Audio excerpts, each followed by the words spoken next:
Assalamualaikum warahmatullahi wabarakatuh. Perkenalkan, nama saya Julkardi. NPM saya 2011100111129. Saya dari Fakultas Hukum Universitas 17 Agustus Samarinda. Kali ini saya akan membuat sebuah video ulangan tengah semester yang diberikan oleh dosen saya, yaitu Ibu Dr. Hajah Siti Aisyah, SPD, SH, MH, yang berjudul Mengenal Dasar Hukum Sengketa Tanah dan Cara Menghindari Sengketa Tanah. Dasar hukum sengketa tanah menjadi landasan penting yang harus Anda perhatikan ketika memiliki masalah dengan lahan tanah. Karena dengan adanya dasar hukum tersebut, tentunya Anda pun bisa menemukan solusi dengan cepat. Sehingga setiap permasalahan pun dapat diatasi dengan mudah. Sengketa tanah adalah perselisihan tanah antara orang perseorangan, badan hukum, atau lembaga yang tidak berdampak luas.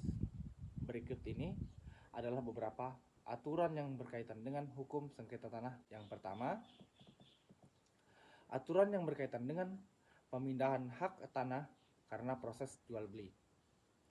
Peraturan Pemerintah Nomor 24 Tahun 1997 yang berisikan tentang pendaftaran tanah, lebih tepatnya pada pasal 37 ayat 1. Peraturan Pemerintah Nomor 24 Tahun 1997, namun pada dasarnya pasal 32 yang berisikan tentang sertifikat sebagai surat tanda bukti hak, tentunya dikenal sebagai bukti kuat. Yang kedua, aturan yang berkaitan dengan peralihan hak karena warisan. Pasal 42 ayat 1 dari Peraturan Pemerintah Nomor 24 Tahun 1997 mengenai aturan yang berkaitan dengan pendaftaran peralihan hak karena bentuk warisan. Yang ketiga, aturan yang berkaitan dengan sengketa dari batas tanah. Aturan ini tertera pada Undang-Undang Nomor 5 Tahun 1960 mengenai pokok agraria. Ada pula aturan hukum sengketa tanah yang cukup sering digunakan oleh masyarakat Indonesia. Aturan tersebut terlihat melalui Peraturan Materi Agraria Nomor 11 di tahun 2016.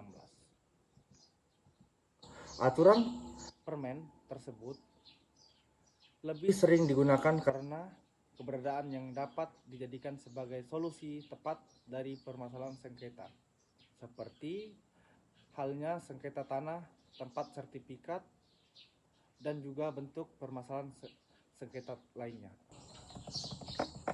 Adapun cara menghindari sengketa tanah, apabila dibandingkan dengan menggunakan beberapa aturan tersebut, memang akan lebih baik jika Anda menghindari permasalahan tersebut, seperti halnya dengan mengikuti aturan-aturan yang telah ditetapkan. Yang pertama, cek status kepemilikan lahan. Hal pertama yang sebaiknya Anda lakukan untuk menghindari sengketa adalah mengecek status kepemilikan lahan. Pastikan jika lahan yang Anda hendak ingin beli memiliki status kepemilikan yang jelas, seperti halnya lahan yang memiliki penjualan pribadi atau bukan. Selain itu, akan lebih aman jika Anda membeli lahan dengan SHM atau sertifikat hak milik, sehingga keberadaannya pun lebih kuat secara hukum. Yang kedua, memeriksa keaslian sertifikat. Dalam beberapa kasus, ada beberapa orang yang terkena masalah sengketa tanah karena tindak memastikan keaslian sertifikat. Dalam hal ini, sekalipun pihak penjual mampu menunjukkan sertifikat tanah yang hendak dijual, namun akan lebih baik apabila Anda mengecek keaslian terlebih dahulu. Untuk mengecek keaslian dari sertifikat tersebut, dapat Anda lakukan melalui Badan Pertahanan Nasional yang ada di sekitar Anda. Yang ketiga, pastikan kredibilitas penjualan. Untuk menjual tanah itu sendiri umumnya terdiri dari dua jenis orang berbeda. Pertama, mereka yang bertindak sebagai perorangan, dan yang kedua adalah mereka yang bertindak sebagai pihak pengembang. Apabila pihak yang menjual adalah pengembang, tentunya Anda harus memastikan kredibilitas dari perusahaan tempatnya bekerja. Sementara itu, jika penjualan adalah perorangan, maka Anda pun dapat bertanya pada warga di sekitar, itulah kiranya sebagai mana berikutnya biar lebih aman. Mungkin hanya itu yang dapat saya sampaikan. Saya ucapkan terima kasih. Kurang lebihnya saya mohon maaf. Assalamualaikum warahmatullahi wabarakatuh.